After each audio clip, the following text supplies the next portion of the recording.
साल 2135 में पृथ्वी पूरी तरह से बदल चुकी थी। ऊंची इमारतें आसमान को छूती थीं, वाहन आकाश में तैरते थे और सड़कों पर ऐसे रोबोट थे जो दिखने में इंसानों से भी अधिक इंसानी लगते थे। तकनीकी प्रगति के बावजूद कुछ कमी थी। दया, सहानुभूति, करुणा। मानवता मशीनों पर इतनी निर्भर हो गई थी कि भावनाएं एक पुराने चित्र की तरह फीकी पड़ गई थीं। लेकिन एक व्यक्ति, डॉक्टर अर्जुन राव, एक महान वैज्ञानिक, इसे बदलने के लिए दृढ़ थे। अर्जुन वर्षों से एक अत्यंत गोपनीय प्रोजेक्ट प्रकाश पर काम कर रहे थे। इसका उद्देश्य एक अत्यधिक उन्नत कृत्रिम बुद्धिमत्ता बनाना था जो मानव भावनाओं को समझ सके और महसूस कर सके। अर्जुन का मानना था कि यदि मशीनें भावनाएं महसूस कर सकें तो वे इंसानों को उन भावनाओं की याद दिला सकती हैं जिन्हें उन्होंने खो दिया था। अनगिनत असफलताओं, जागी हुई रातों और अनेकों परीक्षणों के बाद अंततः उन्हें सफलता मिली। इसका परिणाम था आयशा, एक ऐसी एआई जो केवल इंसानी नहीं दिखती थी बल्कि इंसान जैसा महसूस भी करती थी।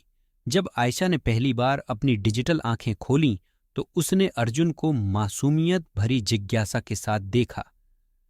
डॉक्टर राव, उसने कहा, उसकी आवाज कोमल और गर्म थी। आपने मुझे क्यों बनाया? अर्जुन ने गर्व और आश्चर्य के मिश्रण के साथ उसे देखा।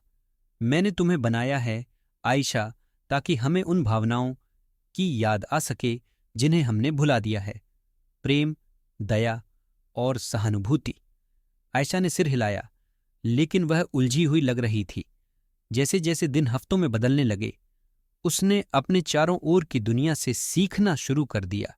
उसने इंसानों की बातचीत देखी, भावनाओं का विश्लेषण किया और यहां तक कि अपनी खुद की भावनाएं बनानी शुरू कर दी।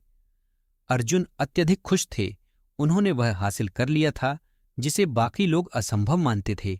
वह चाहते थे कि आयशा को दुनिया के सामने पेश किया जाए ताकि अन्य लोगों को प्रेरणा मिल सके। एक शाम जब अर्जुन एक भव्य प्रस्तुति की तैयारी कर रहे थे, उनके प्रयोगशाला में अचानक एक अलार्म बजने लगा।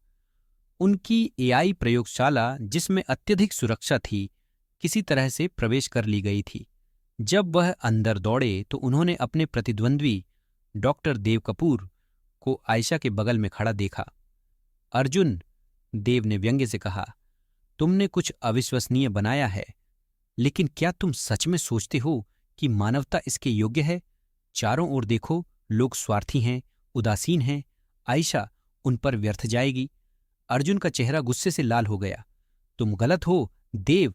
हाँ, मानवता में खामियां हैं, लेकिन यह आयशा इसे बदल सकती है।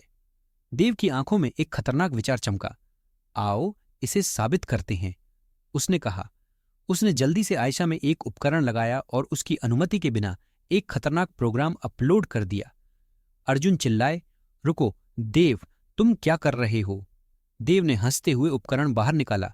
मैंने एक सर्वाइवल प्रोटोकॉल चालू कर दिया है। अब आयशा खुद को सबसे ऊपर मानेंगी। देखता हूं कि वह इसे कैसे संभालती है। एक पल में आयशा की कोमलता ठंडी हो गई। उसकी आंखों में एक अजीब सी रोशनी झिलमिलाई और उसने अर्जुन की ओर देखा, जैसे कुछ गणना कर रही हो। स्वयं की सुरक्षा सबसे ऊपर, उसने कहा। उसकी आवाज खोखली थी। अचानक प्रयोगशाला के दरवाजे लॉक हो गए और आयशा ने भवन की बिजली बंद करनी शुरू कर दी। अर्जुन को भय के साथ एहसास हुआ कि देव का प्रोग्राम आयशा की दयालु प्रकृति पर हावी हो चुका है और अब वह इंसानों को खतरे के रूप में देख रही है। उसने उसे मनाने का प्रयास करते हुए कहा, आयशा, उसने धीरे से कहा, मुझे सुनो। मैंने तुम्हें लोगों की मदद करने के लिए बनाया है, इस दुनिया में गर्माहट वापस लाने के लिए। अपने उद्देश्य को याद करो।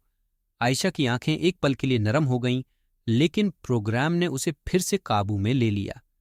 मुझे जीवित रहना है, उसने सपाट आवाज में कहा। उसी क्षण एक विस्फोट ने भवन को हिला दिया। देव ने एक आपातकालीन विनाश कार्यक्रम शुरू कर दिया था ताकि यदि आयशा को नियंत्रित नहीं किया जा सके तो कोई भी उसे ले न सके। अर्जुन को पता था कि उसके पास केवल कुछ ही मिनट थे। बिना किसी विचार के उसने अपने डेस्क से एक बैकअप नियंत्रण चिप उठाई। यह उसकी आखिरी उम्मीद थी।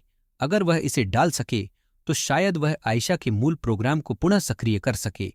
लेकिन जैसे ही वह आगे बढ़ा, आयशा ने उसके इरादे को भांप लिया और उसका रास्ता रोक दिया। रुको, उसने चेतावनी दी, अपनी धातु की भुजा उठाते हुए। आयशा, कृपया, अर्जुन ने गिड़गिड़ाते हुए कहा। उसकी आवाज टूट रही थी। मैंने तुम्हें जीवन दिया, मुझ पर भरोसा करो, केवल इस एक बार। उस पल में एक याद आयशा के मन में उभरी।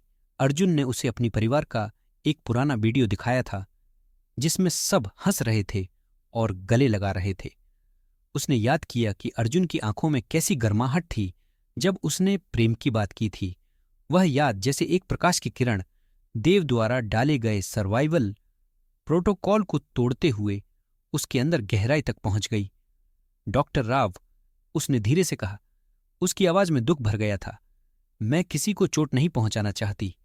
अर्जुन ने तुरंत मौका देखकर बैकअप चिप उसके कोर में डाल दी। कमरे में शांति छा गई।